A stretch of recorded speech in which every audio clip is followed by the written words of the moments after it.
नमस्कार साथियों, मैं जितेंद्र गुप्ता। आप देख रहे हैं स्टार सिटी न्यूज़। मैं इस वक्त मौजूद हूं आर के पुरम विधानसभा में। हमारे साथ भारतीय जनता पार्टी की मुनीरका मंडल से उपाध्यक्ष चंचल वशिष्ठ जी इस वक्त मौजूद हैं हमारे साथ। मैम, आपका स्वागत है। चंचल जी, मेरा आपसे पहला सवाल है कि आपकी जो राजनीतिक जो जर्नी है भारतीय जनता पार्टी में, कैसे आपका जुड़ाव हुआ मैम?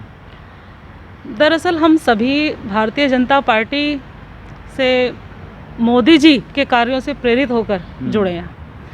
मोदी जी ने जो इस देश में एकदम आकर जो सतत बदलाव जो किए हैं, उनसे सभी मुझे लगता है बहुत प्रेरित रहे हैं। और ये बदलाव हम बहुत समय से चाह रहे थे। हम कांग्रेस के जो कुशासन कहेंगे उससे दुखी हो चुके थे, और कहीं ना कहीं वो प्रेरणा ही हमें इस पार्टी से जोड़ती है। और निश्चित रूप से मैं भी इसीलिए इस पार्टी से जुड़ी हूँ। पहले से भी समाज सेवा के कार्यों में सक्रिय रही हूँ मैं। लेकिन पार्टी से जुड़कर एक बार पार्टी के लिए भी, अपने देश के लिए भी कुछ करने की मन में इच्छा थी, तो इसीलिए मैं इस पार्टी से जुड़ी। अच्छा, आपका जो समाज में रोल है, क्या क्या आप वर्क कर रहे हैं?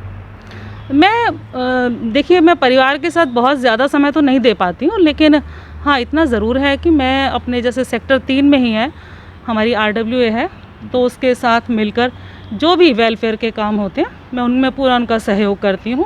अच्छा, इस कोरोना काल की कोई मदद आपकी लोगों के बीच?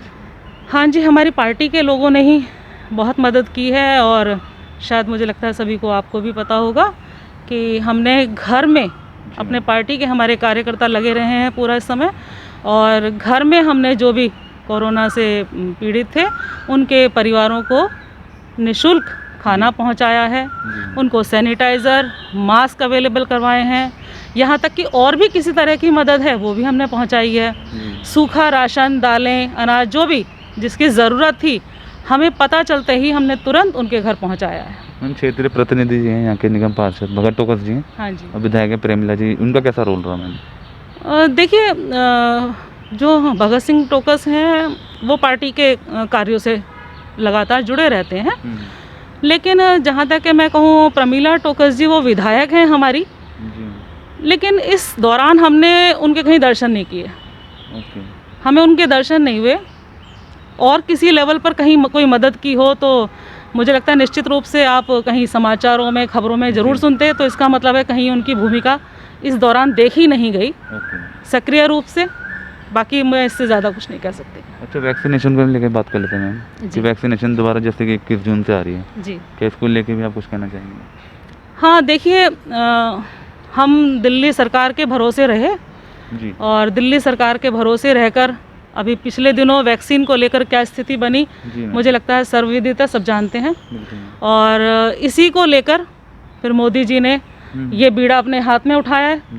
और कहीं ना कहीं वैक्सीन की मुझे लगता है कमी तो बिल्कुल नहीं थी हमारे देश में, लेकिन वो बर्बादी की वजह से कुछ जगह बर्बाद हो रही थी, कुछ लोग आगे नहीं आने दे रहे थे, कुछ लोग उनको अफवाह फैलाकर ऐसे मिसगाइड कर रहे थे कि लोग उसको लगवाने के लिए आगे नहीं आ रहे थे। इसीलिए ये बीड़ा पार्टी ने उठाया है, बीजेपी ने उठाया है, मोदी जी और सभी कार्यकर्ताओं ने, हमने, कि लोगों को प्रेरित भी किया जाए वैक्सीन लगवाने के लिए।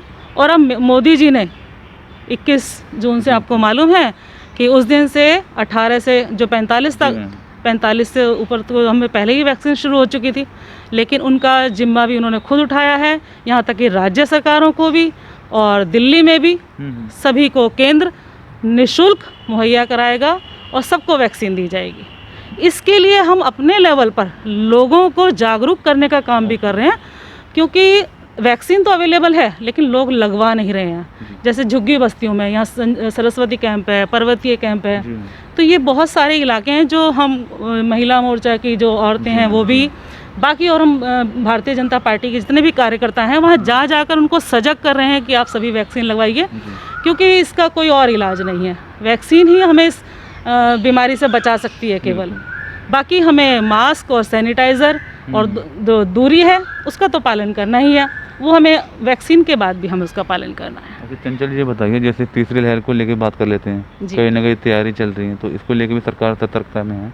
जी बिल्कुल सतर्क है। और जो तैयारी हम पहले कर रहे थे, हम उससे ज़्यादा अब गति से उसकी तैयारी कर रहे हैं, क्योंकि आने वाली जो लहर की बात कर रहे हैं कि हम तीसरी लहर आएगी, तो हम तीसरी लहर आए और हम उसके लिए तैयार रहें, जी मैम, उससे बेहतर है कि हम तीसरी लहर आने ही ना दें। बिल्कुल बिल्कुल तो हम तैयारी इस लेवल पर कर रहे हैं कि ऐसा ना हो, इसीलिए सबको वैक्सीनेट करने का काम किया जा रहा है कि यदि हम वैक्सीनेट कर देते हैं तो हम उस खतरे से बहुत हद तक बच सकते हैं, और मुझे लगता है वो तीसरी लहर आने की नौबत ही नहीं आएगी, ओके।